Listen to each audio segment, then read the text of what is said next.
What is going on, everybody? We've got a really interesting episode for you today. And we've talked about psychedelics in the past as a therapeutic measure for veterans going through traumatic brain injury and going through post-traumatic stress. We've talked about ayahuasca, we talked about DMT, and we talked about all of these different substances. Today, what we're going to be doing is we're going to be talking about psychedelics as a potential performance enhancing substance for the mind and for the body. And to do this, I brought on my friend Matt Cooper. Matt is a fellow trainer. He is my co-author on Warrior Soul Keto Camp. And he's kind of like on the cutting edge of this research and looking at how microdoses of psychedelics can create neuroplasticity in athletes and help them to actually develop new pathways for performing physical activities. And it's really interesting subject matter. The point here isn't really to advocate for psychedelics, it's to inform. It's to inform people about what these substances do, what types of benefits they potentially have, and an understanding that in a lot of ways the stigma surrounding these and surrounding, the past 50 years, I guess you could say, of them being completely illegal with no research going into them whatsoever, is really just to kind of look at some of these things as new potential tools that people can use to make their lives better. I am not of the opinion that people should be going out and abusing these things, or that people should be going out and using these things in an unguided manner. Because if you do, you're kind of playing with fire. And it's not that I think that any of these drugs are bad or that there is such a thing as really bad trips. But if you are doing something that can alter your brain without the proper guidance, without the proper understanding of what's going on, then it could be a potentially very scary and non-productive experience. But with the proper guidance, with the proper usage, and with the understanding that these are a tool that needs to be respected, I think that there's numerous benefits that can potentially happen. And we're seeing that these days with some of the research that MAPS is doing with the veteran community and looking at how things like DMT and MDMA and cannabis can help veterans to overcome some of the challenges they've been facing for the past decade and a half. And considering the fact that a lot of traditional therapies haven't been working for veterans, I think it's time that we need to try to go down these routes. In this realm, we aren't talking about that. We're talking about athletes and the potential use of these as a performance enhancing substance. And on this ground, I'm also very open. I tend to be very conservative in the political realm, but I believe in personal freedom, and I believe in everybody's ability to do things that are going to help to make their lives better. And so, again, this is something I wanted to just bring to the light to our audience, to kind of inform and not necessarily advocate. I'm not telling you to go out and buy mushrooms and take a heroic dose on your own. I'm not telling you to go out and just try DMT. If you're going to do those things, make sure you get the proper guidance, make sure you're in touch with the proper resources. And I am definitely not in favor of you doing anything that puts you in jeopardy of going to jail and or going to prison. So with that said, let's get into this conversation with Matt Cooper. I do want to mention our amazing sponsor, F-Bomb Nutrition. They make delicious products, awesome packets of portable packets of fats. And my favorite product of theirs are their macadamia nut butters, and they've got these little packets of macadamia nut butter. They're mixed up with things like chocolate, mixed up with things like sea salt. They got one that's mixed up with coconut butter, and that's probably my favorite. It's absolutely delicious. If you guys are interested in checking out F-Bomb and adding some fat to your lives, head over to www.dropinfbomb.com, use the code WarriorSoul, and get yourself 20% off of your first order. And with that, let's get into this conversation with myself and my friend Matt Cooper and talking about psychedelics as performance enhancing substances.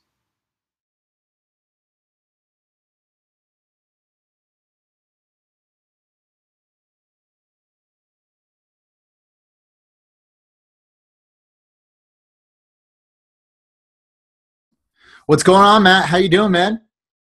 Good, dude. How are you? I'm doing awesome. I'm doing awesome. What are you working on these days, man? Still mainly doing strength and conditioning and nutrition in different spheres in that realm, biohacking, just in leveraging all the disciplines, turning over new stones, the latest of which has been, as you know, psychedelics for a while, specifically their impact on health, creating change, right? Lasting change, and then athletic performance. Nice. So when it comes to psychedelics, right? So we're thinking about what classifies a psychedelic? Like what is a psychedelic? Like, if I'm taking a bunch of fish oil and it's making me feel super alert, really good, is that a psychedelic? What is that? Yeah, so I guess classically they were originally called like psychomimetics, and that would be things like mushrooms, LSD, MDMA. It's looped in that category, but not a lot of people actually consider it a psychedelic. So it's interesting too because you can't just say plant medicine. You also have to look at them as chemicals as well. But those are the main ones. You have to loop in DMT, ayahuasca, things like that. Okay. And so like I mean, as far as their purpose and why people should be doing them and what reasons should they have for trying these out? Yeah, so I should say first, I'm not an advocate or anything like that. I think that where there's smoke, there's fire, and then there's definite benefits that can be had here. And I'm hardly the first person to say that, but I think that it transcends beyond the psychotherapy uses. So we know a lot about that already, based on research and how, for example, anti-anxiety, antidepressants are about 2% better than placebo, whereas psychedelics have proven to have been about 60% above placebo. And you need to be about 20% or higher to be considered clinically valid, right? So there's definitely something there. So if you are somebody who's suffering from any number of like mental illnesses, they could be something you consider for that. My work, however, has been a little bit more on the side of seeing what they can do for your health, seeing what they can do for fitness, seeing what they can do for athletic performance. So we're transitioning now a little bit less away from, or excuse me, a little bit more away from need, and then a little bit more into accessory items, just like you would any other biohacking tool. So like with USADA and everything like that, is their use, do you think that's going to be governed? Is there are there any regulations against their use right now as far as athletic performance or organized athletics goes? They might try to step in, but it's a lot of these are really hard to test for because they're out of your system in such a finite amount of time. And athletes have known this for a long time, especially in Major League Baseball. Some of the greatest pitching performances ever have actually been done under the influence of LSD or mushrooms. Really? Who? Yeah. I don't, the names escape me just purely because I'm not an MLB fan, but I could send you the references. There's a great article by James Orrock, actually, which sort of kickstarted this in a lot of ways, and he's a cool guy. So I have to credit him for like kicking me down this spiral. But there's some references I can send you with MLB players specifically. I can tell you that it's huge in the extreme sports community. And then, as far as NBA, MMA, those are more my sports. So, Joe Schilling is a famous kickboxer who's openly talked about it. I can't really expose a lot of like my athletes who use this, but I do have some baseball guys. I do have some, again, some basketball guys, some just general fitness folks as well. I think it's going to become bigger in CrossFit pretty soon too. So those are a few ones just to throw out some disciplines. Now, as far as compounds that we're talking about, we're not talking about like heavy mushroom trips here where they're off in the distance or doing anything like that. We're talking about moderate doses, right? Yeah. So a couple of the baseball stories are actually of heavier doses, and that's kind of interesting to see people perform under those kind of circumstances. However, generally what we're doing here is looking at the work of Dr. James Fodman and using like micro doses. And these are subperceptual doses of these substances that can actually induce certain states. And in my case, in my work, attenuate certain qualities that can heighten athletic performance, fitness, and potentially health as well. So these are things that you would take on a schedule, just like you would a supplement, but you're usually doing it on average about twice a week. And because of that, in effect, what happens is you're not having any sort of psychoactive effect on a trip level. However, over time, you'll find a cumulative effect on things like anti-anxiety, flow, creativity, energy. And then on the athletic side, things like reaction time, movement quality, motor skill acquisition. Those are things that rev up pretty close to right away. I don't know if I ever told you, but that's actually how I relearned how to dribble a basketball. Really? Yeah. So I used to play basketball, never at a high level or anything, but I did play it for a long time. I almost entirely abandoned that, even playing pickup games, when I started getting into martial arts, jiu-jitsu, basketball, boxing, Muay Thai. And then from there, I got really into fitness and weightlifting, as you know, and went so far down that pipeline that when I re-picked up a basketball again, it felt sort of foreign to me, and I had to relearn everything, And so this has actually, in a way, helped me create new neural pathways and attain new motor skills that have translated to better performance, even in my own realm as a, just sort of a pickup artist as far as basketball goes. So when you're talking about new neural pathways, you describe exactly what you mean by that physiologically. Yeah. So what's really cool is actually some of what I learned in strength and conditioning made me think polymathematically over here. And I have to credit one of my mentors, Nick Kurson from Speed to Sport. And then he's one of the descendants of the Marv Marinovich training lineage, and he also does a lot of his own stuff. But so in my studying of training, I realized how much of a role the brain and nervous system play in that. And that very much is the bedrock of what I do for training.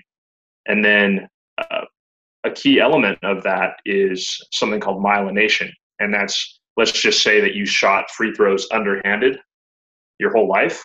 If you do it enough times, it creates a myelin pathway. And that's actually a certain neural pathway that has a sheath around it of fatty tissue. Mm-hmm. And it's almost like permanently when they say I'm going to pattern something into my brain and nervous system, that's essentially what they're talking about, is just enhancing that dialogue between the brain and musculoskeletal system. And so that's essentially what I'm talking about. There's also something called motor engrams, which Dr. Yuri Verkhoshansky talked about a lot. And that's like when you go to throw a baseball or do any number of things, how you do it is essentially the instructions that your brain grabs when you send that that master sort of signal out to say, hey, I want to throw a baseball. Motor engrams are the instructions that tell your brain, hey, throw it like this, or shoot your free throw like this, right? And so what I've found in my own research, and also if you look online, there's not a ton of published studies on this yet. It's very much some research that's in its anecdata phase. But I think in the next 5 to 10 years, we're going to see how much myelination and psychedelics, or at least certain psychedelics, are yoked together. So basically your brain has these scripts that it runs off of. And if you are trying to learn something, it needs to create a new script, right? And so exactly. Basically what's happening is you're allowing your brain the ability to reprogram past scripts and create new scripts to learn a new technique, a new skill, and allow yourself to perform better at that skill, right? Exactly.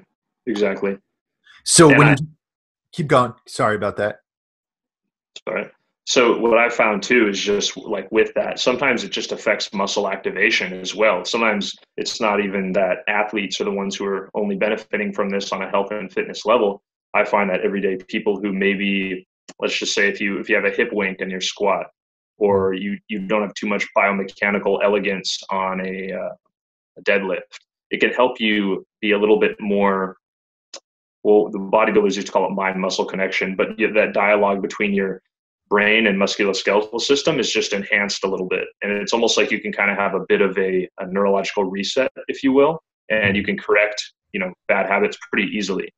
I think that for everyday folks, and for veterans too, some of the most exciting benefits might be out of the realm of athletic performance and actually transcend a little bit more into health, believe it or not. So if we're talking about, myelin sheaths, and we're talking about, neurological performance, for those who might not have the ability to get a hold of psilocybin or some of these other products that are out there, what are some other things they could be doing? I mean, in my mind, DHA and lots of sleep, as far as rebuilding those and repairing those myelin sheaths every night, allowing your brain to reprogram in that dream state.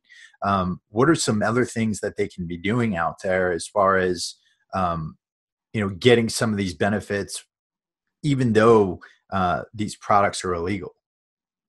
Right. So a lot of it comes down to other things that enhance neurogenesis, and also looking at the fact that and there's a lot of this this work, actually some of the most exciting in this field, I think, is being done by Huberman Labs and those folks. But essentially it comes down to doing things on a dietary level that will enhance your neurogenesis and your neuroplasticity, and almost make the nervous system a little bit more pliable and receptive to inputs, if you will. So that can mean doing like you said, DHA is one of my favorite ones. And so sometimes what I'll have people do, I mean, ideally with both, but, especially in younger folks where I'm not recommending this, or in people who just don't have access to it or don't want to for one reason or another, I'll recommend they do a megadose biohack fish oil.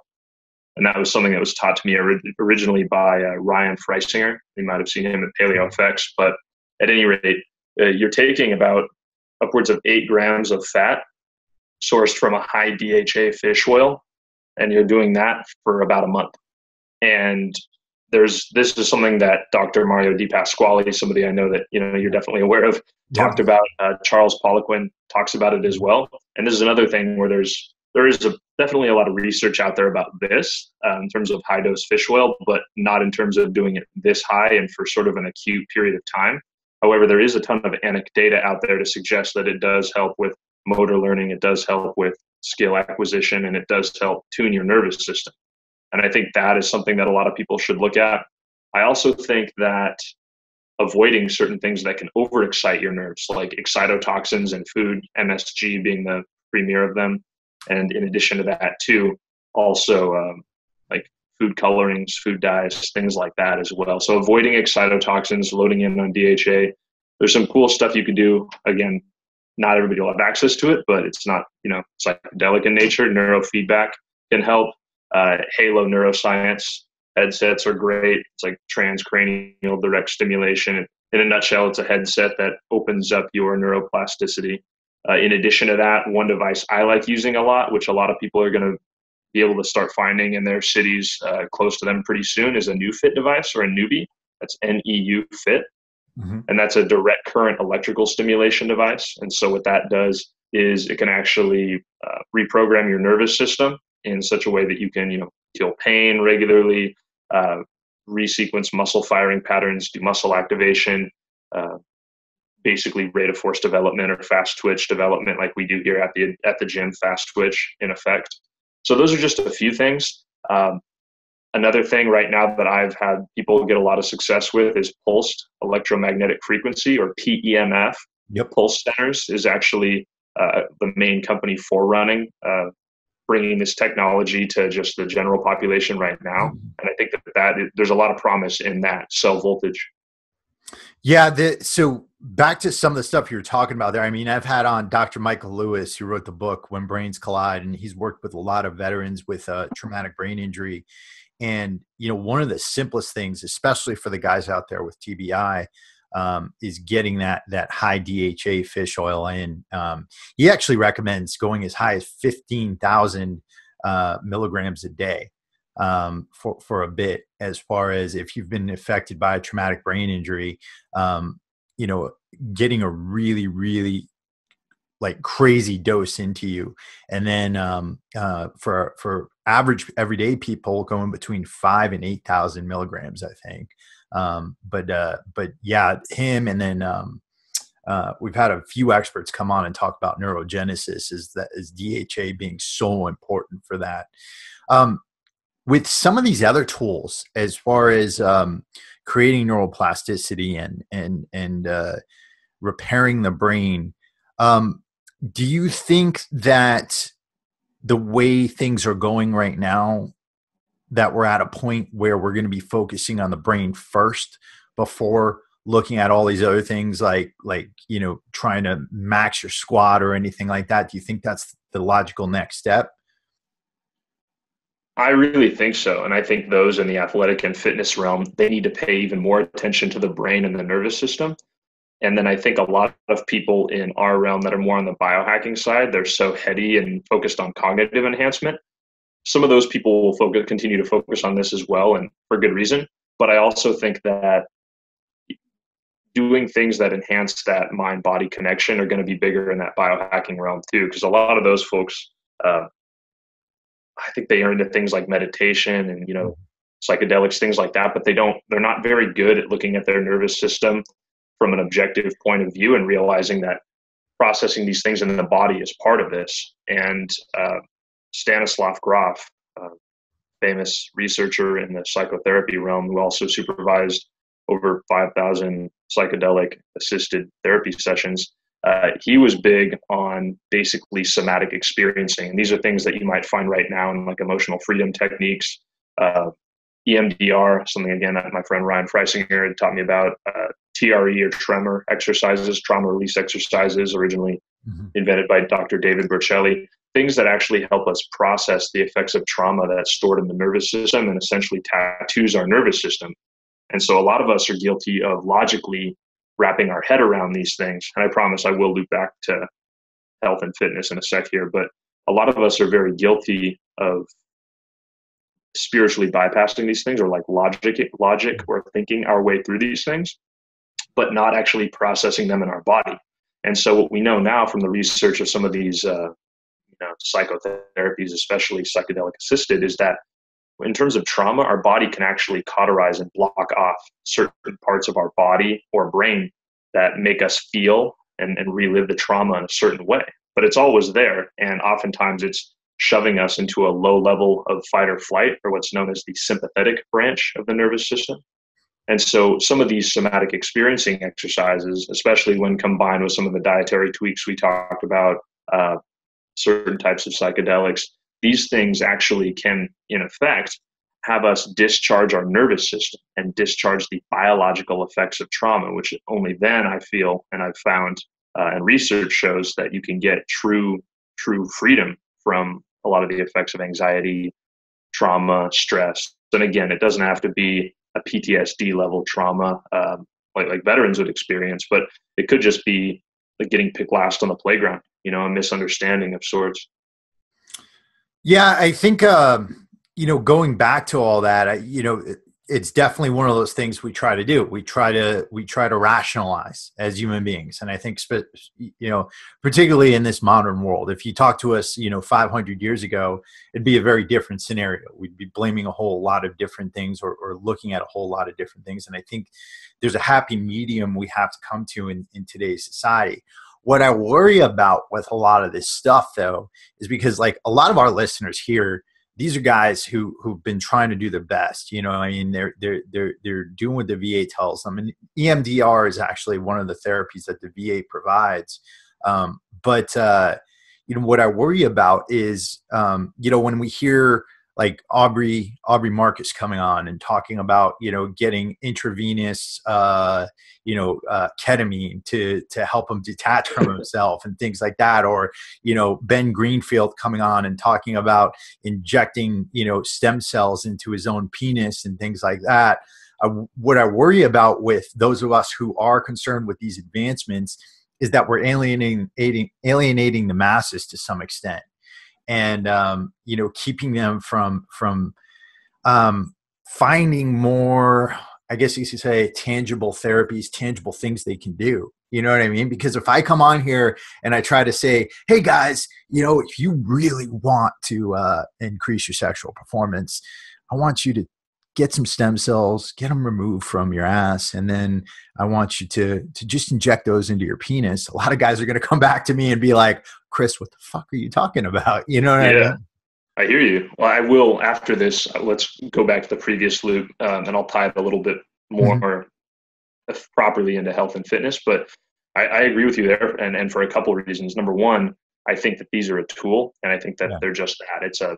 You can't put methods over principles, and if you're not doing the right basic work that anyone can do, whether it's some sort of mindfulness practice, meditation, proper diet, exercise, things like that. You really shouldn't even be barking at this tree in the first place. I think it's awesome that EMDR is offered and covered by the VA. That's huge. And that's something that I would look at even before doing any of these biohacks. And this is something that our mutual friend Andrew and you and I talked about at Paleo Effects. And in some of these circles is that it seems like you have to be very well off to have access to these things. And put it frankly. So that's something that I've really had an honest conversation with myself about in the last year. And I've been able to do my best to capture a certain threshold of clientele in that sphere, and then use that to free up more of my time to get more free content, free research out there that anyone has access to. And then I also, I train some inner city kids for free too, and try to get them access to, high-end information, whether it's consulting with me, sports science, things like that. Because I really think that those are the people who need this kind of stuff the most, and it shouldn't be privileged information. Otherwise I think we're going to see this sort of divergence in evolution in our species, where you have people who are sort of prisoners of their own health. And we know how that affects the brain and your life experience already, not to mention decision-making. And then we'll have this, this other higher primate kind of branch. And now the other thing I'll say is that these things are kind of getting bastardized, these, plant medicines, psychedelics, in that many people are using them to escape from their lives, just the same way they previously were with drugs, alcohol, sugar, behavior. And it's like, that's why I like some of these somatic therapies like EMDR, things that are like more, A, they're outcome based and you can get good outcomes in a short amount of time.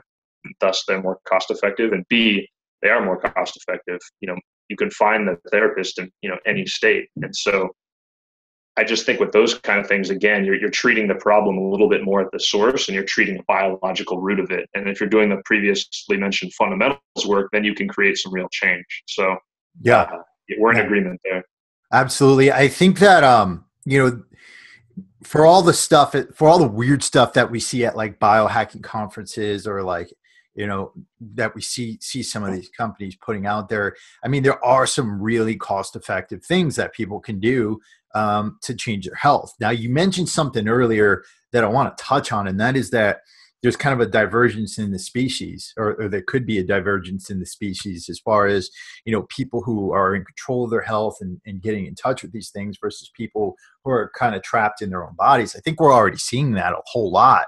I mean, if you look at the statistics for the vast majority of Americans, I mean, 1 in 4 I think it's 1 in 4 veterans who are admitted to the VA system has diabetes. I think 1/3 of our population here in the US, 18 and over, is pre-diabetic.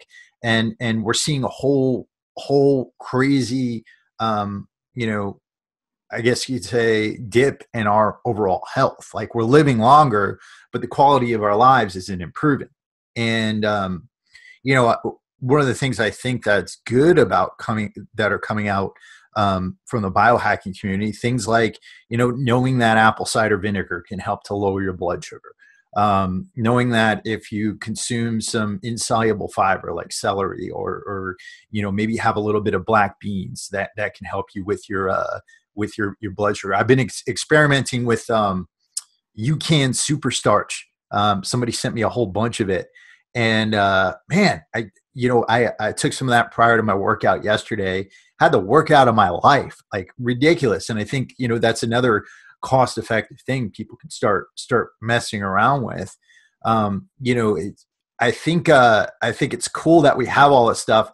I just want to continue to make sure that a lot of this stuff keeps getting to everybody. You know what I mean? Including psychedelics. Including the benefits of psychedelics. And I think the problem is what you mentioned, though, is that in certain communities, the use gets bastardized and it turns into an escape. And a lot of people are going into these things without being guided, you know what I mean? And having experiences that either turn them off or not getting what they should be out of the experience too, you know?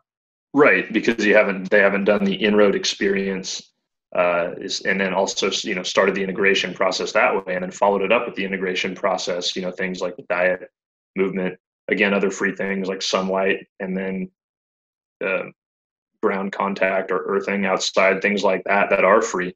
And some of these, trauma exercises, which, I'm going to be putting out a video pretty soon of myself doing them so that other people can actually have access to them and don't have to spend a ton of money to go to a certain practitioner.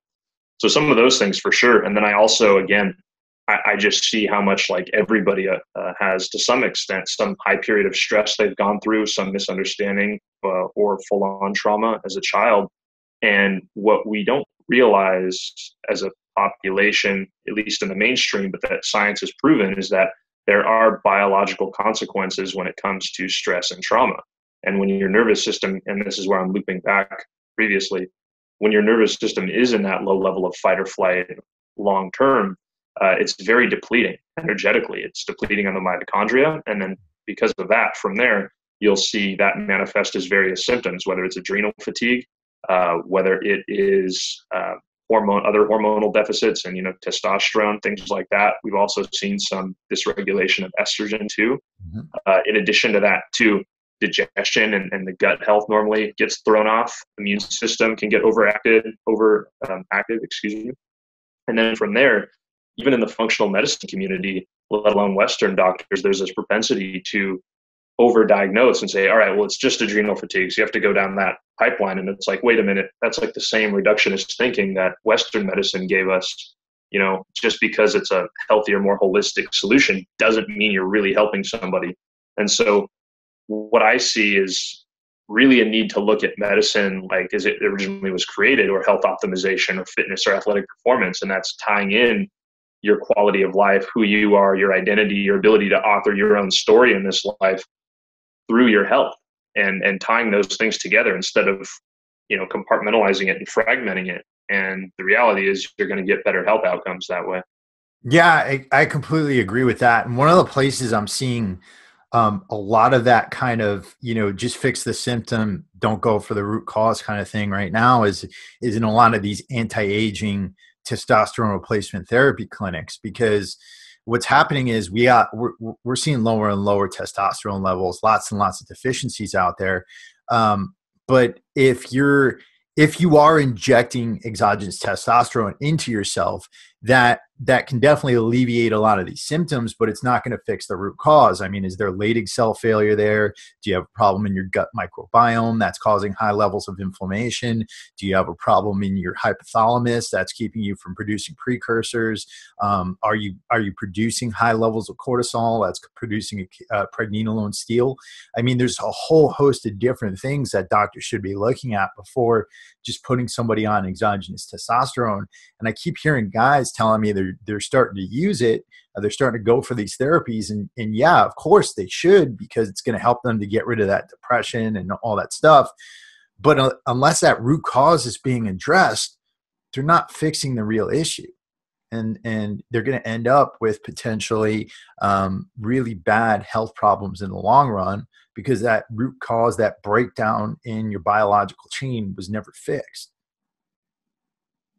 Yeah, absolutely. It's just all about getting to the origin, and that, on a, like you just put pretty eloquently, on a tactile X's and O's level, it's about just considering the source. And then at the same time, to speak to what I spoke of before, I think the more you tie in the person as a whole, the more you're going to reach these outcomes one way or another, rather than trying to have an itchy trigger finger with over-diagnosing something and then also partnering that with reductionist thinking. That's for failure, no matter what kind of practitioner you are, Yeah, absolutely. And I think that, we as one thing that we have the benefit of doing, I think, as trainers and as health and fitness practitioners, rather than being, medical practitioners, is that we can delve into a lot of these root causes, and our knowledge allows us to do that. And I think that's really what our place is going to be in the future. With a lot of the stuff you're working on as far as building neuroplasticity and helping athletes to focus on the brain first, and then to focus on the physicality. But also in general, when we're dealing with normal everyday people, getting them to get outside, get out in the sun, getting them to be out in nature, getting them to take care of their happiness. When they're eating a meal, getting them to sit down and actually chew their food, because that's going to be how you digest your food is going to be even more important than what's actually in your food. Those types of things. Yeah, that's actually a good point. I never would have expected when I first started, doing strength and conditioning or doing, nutrition, especially more on the fitness side, that I would be, getting consulted by a lot of people to kind of be a jack of all trades for them, to help them with somatic experiencing therapies, to help them on kind of, look at labs, to tie in these other domains. And again, I'm not claiming to be a doctor or a therapist or anything like that. I'm upfront about that. But I do think that the idea of open source medicine and open source information is something that's growing right now. And I think that in our culture now more than ever, we're a what you know culture. It's definitely a results over credentials society, and you're either your shit or you don't, honestly. And I think that in our realm, it's exciting because we get to branch out into these other disciplines and then tie it together.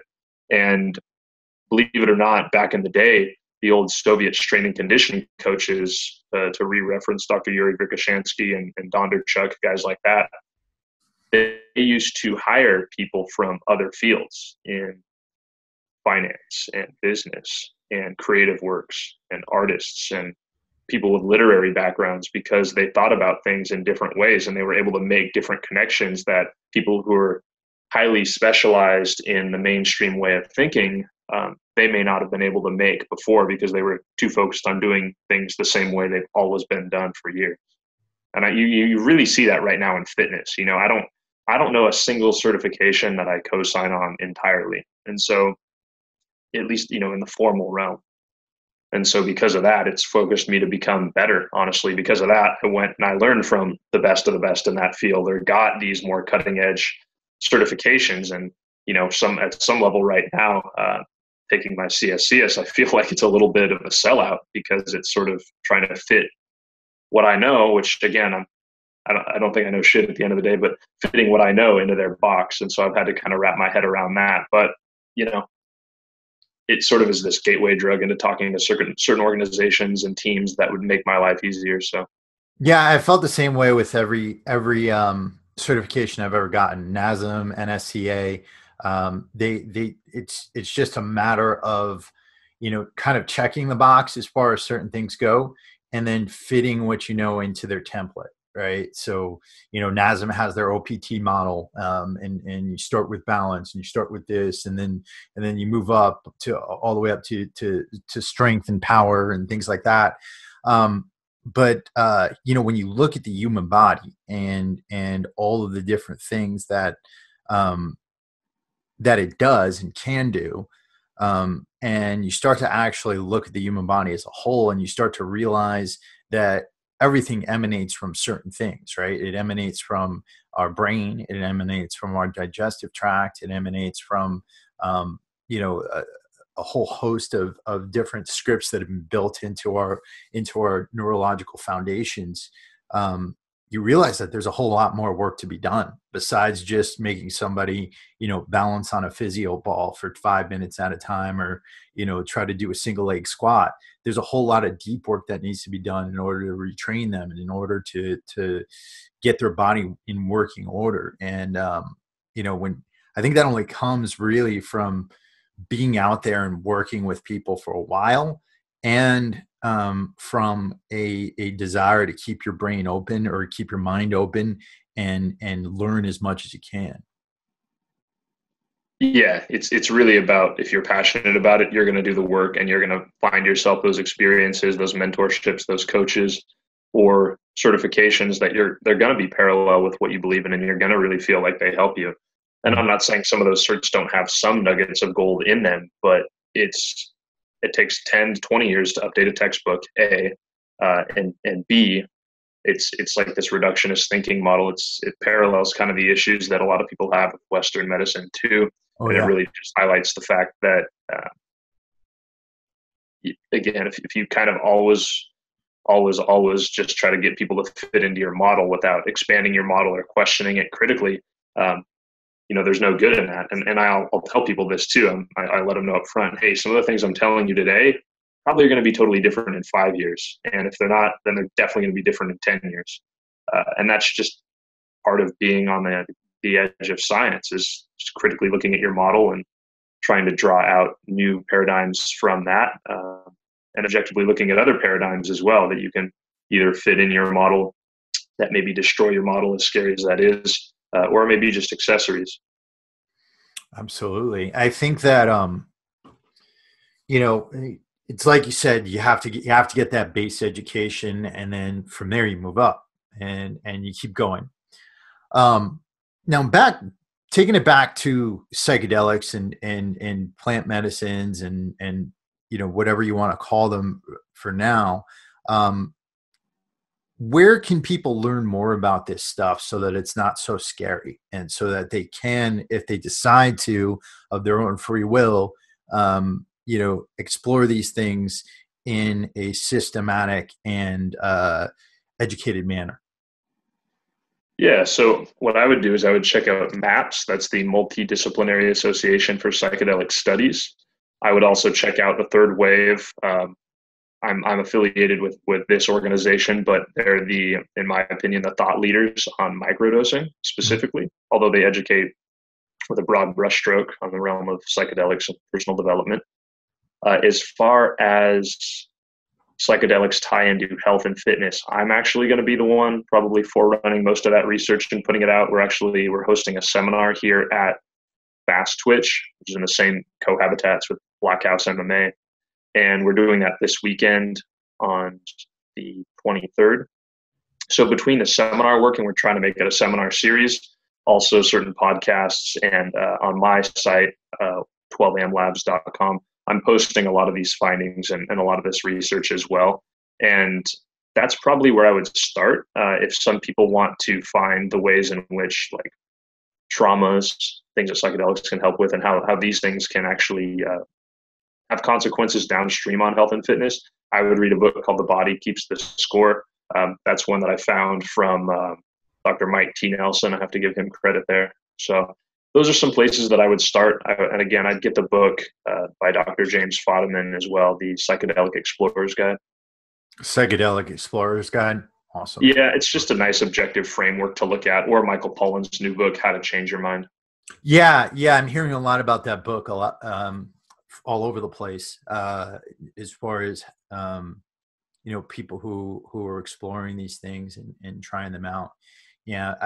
My own experience is an interesting one as far as it goes. And one of the things I would say to people out there is that if you're going to do this, as Matt's been saying, and as I've been saying, definitely do it in a responsible manner. I have no problem with anybody, taking a little bit of mushrooms and going out and having some fun or anything like that. But if you're going to take like a serious dose of these things, I definitely do think that there's some deep work you got to do before trying these out, or just saying, hey, I'm going to take, 5 grams of mushrooms and go out and have some fun, because it's not going to be fun. You might run into some bad things when you do that. Yeah, definitely. And I think it also kind of sets back the research in a way. The more people use this, like was being done in the 60s, not, there was some genuine research being done there, but I don't co-sign on people using it as an escape safety valve. As much as it can be used and you might have some fun on it, that's fine. But, I think that this stuff is poised to have this third wave of psychedelics is poised to have a phase shift, like what just happened with cannabis. And the more that people are dumb, the more it sets us back. Yeah. And it's just like cannabis too. you can have a really great experience with cannabis if you use it wisely. You have a really crappy experience with cannabis too, if you take too much of it and you don't realize what you just took. I've been in one of those holes before. It's pretty rough. So just, keeping everybody cautious on everything and all that stuff. But so Matt, this is going to be down at Fast Twitch in Los Angeles. It's going to be this coming week. I'm going to try and get this episode out beforehand so people know about it. But what can they expect at one of these events? And are you going to be running other events in the future? Yeah, absolutely. That's the plan. This is the first one of its kind to combine these different integrated domains of strength and conditioning, flow states, or cognitive fitness, if you will, which includes psychedelics, overall health, trauma release. And then we're also having a ton of fun demos as well from the pulsed electromagnetic frequency guys are going to be here as well from Pulse Centers. We're going to have athletic CBD here as well. Our mutual friend Tony Florial is going to be there to speak on flow states.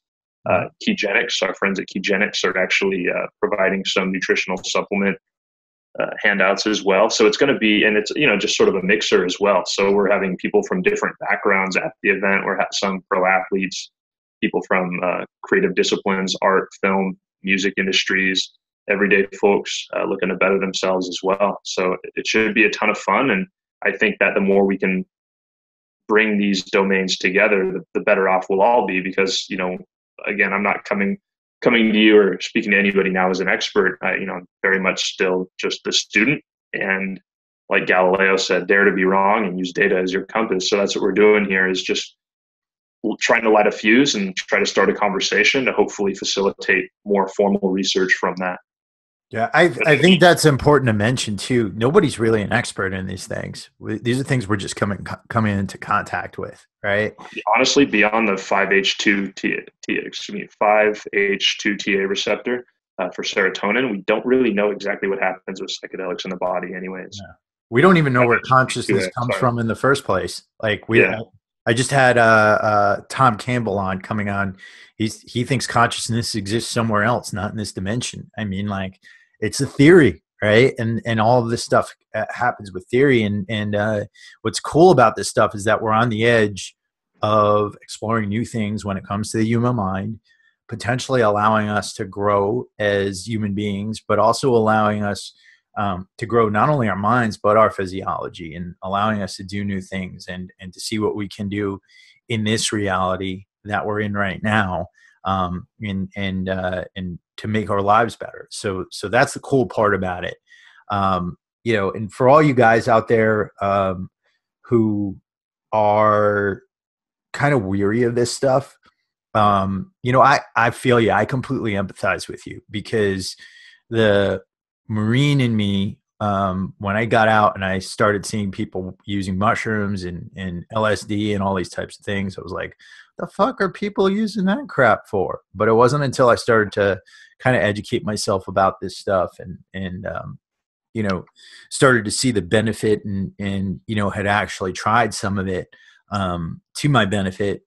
That's when I started to change my mind on it. And so for you guys out there who are like, what the fuck are these hippies talking about? Completely understand what you're talking about out there. All we ask is that you see what these things are currently doing for the veteran community through the work that MAPS is doing, and their potential to help a whole lot of brothers out who are going through some really hard times right now. So, and also to help people to make their lives even better. So that's where we're coming from on this, ladies and gents. We are not drug dealers. We are not drug advocates. We're just people spreading information. So that's Matt Cooper, 12amlabs.com. And when you get to his website, he spells it out in Roman numerals, because Roman numerals are badass. So that's we'll get the links up to his website on the show notes for this. Anything you want to end off with, Matt? I think just reminding people that as much as these things might be tools to alter consciousness, whatever you believe, this is the reality that we ultimately have to live in. So my goal is to help people help themselves, better help themselves, and self-author their own journey in this reality. I'm not promoting escapism at all. And then I also think that just the open-mindedness helps, and just getting people to think in terms of panoramic action. When you go to improve yourself, it's not like you can just be disciplined in one area and say, oh, I'm not going to eat cookies for a week and then expect to change. You might have to bite it off in bite-sized chunks, but don't forget to be on top of your sleep, your nutrition, your training, your light exposure, your biomagnetism, bioelectricity, and your mindfulness practice as well. Awesome. All right, Matt. Well, thank you so much for coming on today. I would love to be at the event this weekend. I'm not going to be able to make it, but I am definitely going to try to make the next one. I think it's cool. Really interesting stuff. So to everybody out there, thank you for listening. And regardless of what you end up doing, just try to get out there and live your best lives, guys. Get out there, enjoy nature, be active, have lots of sex, get as strong as possible, get as smart as possible, and enjoy this life while we've got it.